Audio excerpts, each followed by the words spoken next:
அனைவருக்கும் வணக்கம். போன பதிவுல நரிபறியாதல் பரிநறியாதல் திருவிளையாடல்ல மாணிக்கவாசகருடைய துன்பத்தை போக்குறதுக்காக மதுரையில வைகையில வெள்ளப்பெருக்கை ஏற்படுத்தினாரு சிவபெருமான். அதோட தொடர்புடைய வந்திப்பாட்டிக்கு பிட்டுக்கு மண் சுமந்த திருவிளையாடலை நாம இந்த பதிவுல நாம பார்க்கலாம். வைகையில வெள்ளப்பெருக்கு ஏற்பட்டுருச்சு. அரிமர்தன பாண்டியருக்குன்னா ஒரே சந்தேகம், எதனால திடீர்னு இந்த வெள்ளப்பெருக்கம் ஏற்பட்டது அப்படின்னு யோசிக்கிறாரு. அப்ப அமைச்சர்கள்லாம் சொல்றாங்க, மாணிக்கவாசகருக்கு நம்ம தண்டனை கொடுத்தோம் இல்லையா, அதை பொறுக்காத இறைவன் தான் இப்படி ஒரு சீற்றத்தை ஏற்படுத்திட்டாரு அப்படின்னு அமைச்சர்கள் சொல்றாங்க. உடனே இது சரி, இது எப்படி சரி செய்யறது, உடனே வீட்டுக்கு ஒரு ஆள் போய் கரையை அடைக்க போகலாம் அப்படின்னு சொல்லிட்டு மன்னன் ஆணையிடுறாரு. அதை ஏத்துட்டு எல்லாரும் வீட்டுக்கு ஒரு ஆள் போய் கரையை அடைக்க ஆரம்பிக்கிறாங்க. இங்க வந்திப்பாட்டி மதுரையில வாழ்ந்துட்டு வராங்க. அவங்க ஒவ்வொரு நாளும் சிவபெருமானை வணங்கிட்டு, அதாவது புட்டு வித்து தன்னுடைய வாழ்க்கையை நடத்தக்கூடியவங்க தான் வந்திப்பாட்டி. அவங்க ஒவ்வொரு நாளும் புட்டு விற்கிறதுக்கு முன்னாடி சிவபெருமானுக்கு முதல் படைப்பா கொடுத்துட்டு தான் தன்னுடைய பணியை தொடங்குவாங்க.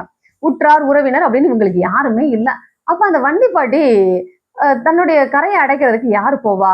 அரசன் வேற ஒரு ஆணையை பிறப்பிச்சிட்டாரு, என்ன பண்றது, நானும் தள்ளாத வயசுல இருக்கேன், நான் போயும் அந்த வேலையை செய்ய முடியாது, இப்ப என்ன பண்ணலாம் அப்படின்னு வந்திப்பாட்டி கொஞ்சம் வருத்தத்தோட இருக்காங்க. சிவபெருமான்கிட்ட வேண்டுறாங்க.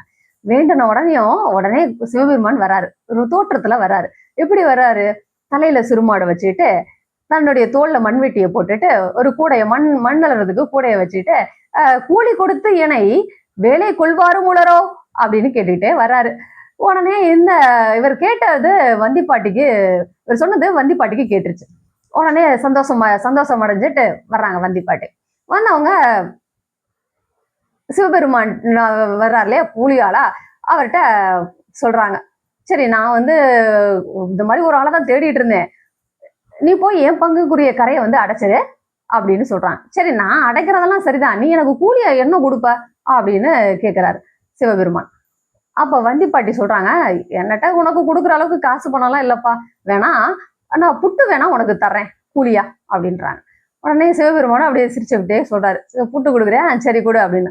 அதுக்கப்புறம் வந்திப்பாட்டி திரும்பவும் ஒரு கண்டிஷன் போடுறாங்க பாருங்க, என்னன்னா உதிர்ந்த புட்டை மட்டும் தான் உனக்கு கொடுப்பேன் அப்படின்றாங்க.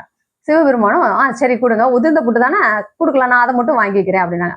அன்னைக்குன்னு பார்த்து எல்லா புட்டையும் உதிர வைக்கிறாரு சிவபெருமான். எல்லா புட்டும் உதிர்ந்து போயிருது, எல்லாத்தையும் வாங்கி சாப்பிட்டுட்டு, புட்டு எல்லாத்தையும் வாங்கி சாப்பிட்டுட்டு கரையை அடைக்கிறதுக்காக சிவபெருமான் போறாரு. போனவரு அங்க தன்னுடைய கூடையில கொஞ்சம் மண்ணை அள்ளுறாரு. இது ரொம்ப சுமையா இருக்குல்ல, கொஞ்சம் கீழே கொட்டிடுவோமா அப்படின்னு கொஞ்சம் கொட்டுறாரு. அப்புறம் போய் அங்கிட்ட ஆடுறாரு, பாடுறாரு, இந்த பக்கம் போறாரு, அந்த பக்கம் போறாரு. ஆகும்போது வேலை நடந்த மாதிரி இல்லை ஒண்ணுமேவும்.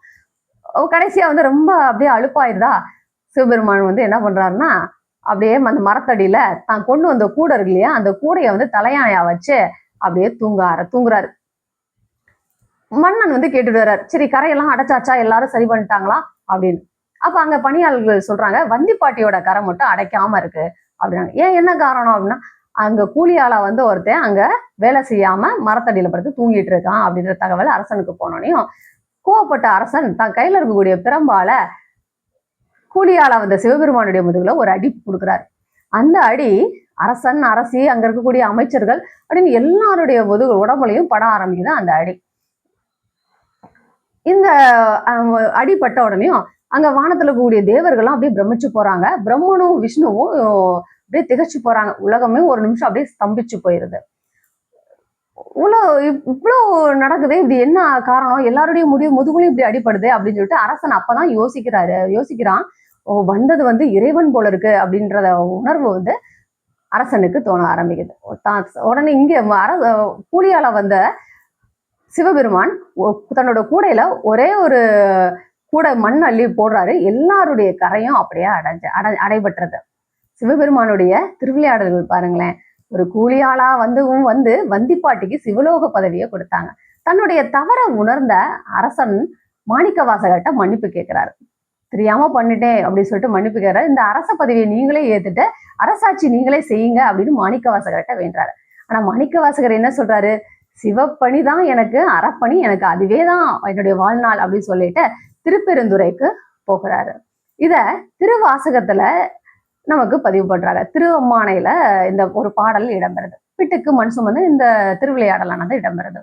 பண் சுமந்த பாடல் பரிசு படைத்தருளும், பின் சுமந்த பாகத்தன் பெம்மான் பெருந்துரையான், வின் சுமந்த கீர்த்தி விண் சுமந்த கீர்த்தி வியன் மண்டலத்து ஈசன், கண் சுமந்த நெற்றிக் கடவுள் களிமதுரை, மண் சுமந்து கூலி கொண்டு அக்கோவால் முத்துண்டு புன் சுமந்த பொன்மேனி பாடுதுங்கான் அம்மானாய் அப்படின்ற பாடல் திருவாசகத்துல இடம்பெறுதுங்க.